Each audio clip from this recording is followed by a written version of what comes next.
Saudari-saudara yang terkasih di dalam Tuhan Yesus, saat ini kita akan mendengarkan biografi Santo Felix III, Santo David, Beata Annalina, dan Santo Romanus. Biografi yang pertama, Santo Felix III. Felix berasal dari sebuah keluarga berdarah Romawi. Ia menjadi paus menggantikan Paus Santo Simplicius. Selama masa kepausannya, Felix menghadapi bidah monofisitisme yang menolak ajaran iman tentang kedwitunggalan kodrat Yesus Kristus, ilahi sekaligus manusiawi.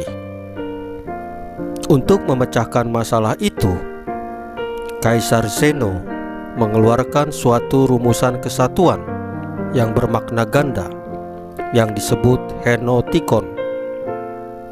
Rumusan ini tidak disetujui baik oleh paus maupun oleh pengikut aliran bidah monofisitisme. Demi pemecahan selanjutnya, Paus Felix memanggil Acacius, Patriark Konstantinopel, penyusun rumusan itu. Acacius menolak datang ke Roma, maka dia diekskomunikasikan oleh Felix III.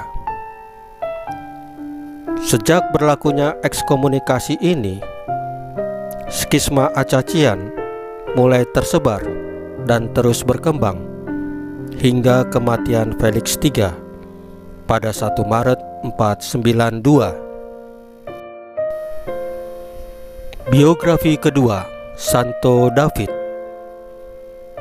David mungkin lahir di Cardigan, Inggris, dari sebuah keluarga bangsawan. Ia terkenal sebagai seorang biarawan yang aktif, mendirikan biara-biara.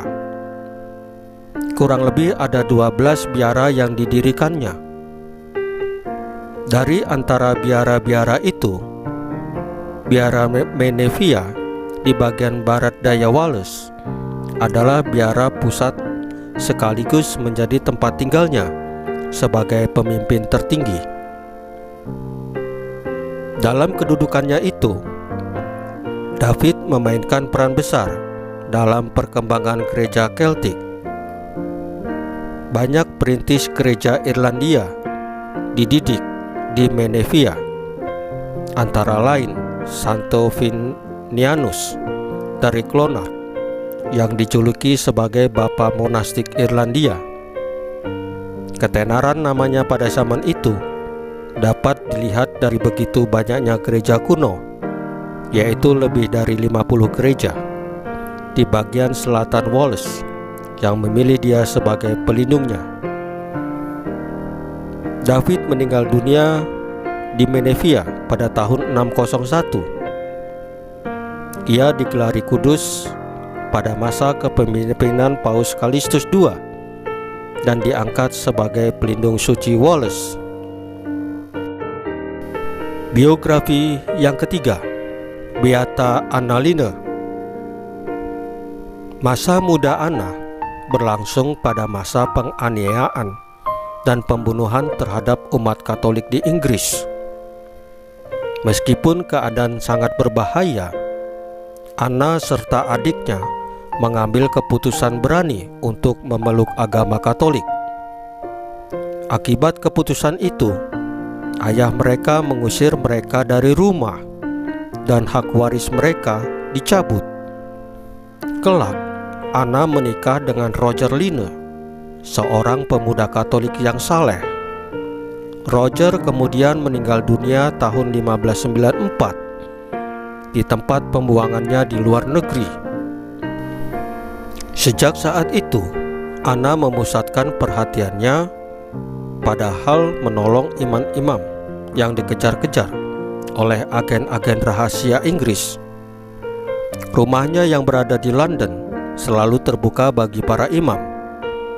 Ia menolong mereka sedapat-dapatnya dengan makanan dan bantuan lain seperlunya.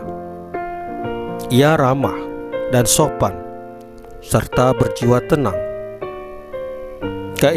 Keinginannya adalah mati bagi Kristus. Sekali peristiwa, ia menoloskan seorang imam Yesuit dari penjara tower yang mengerikan. Karena hal itu diketahui penguasa, Anna ditangkap, ditahan, dan didakwa menyembunyikan imam-imam, serta akhirnya dijatuhi hukuman mati.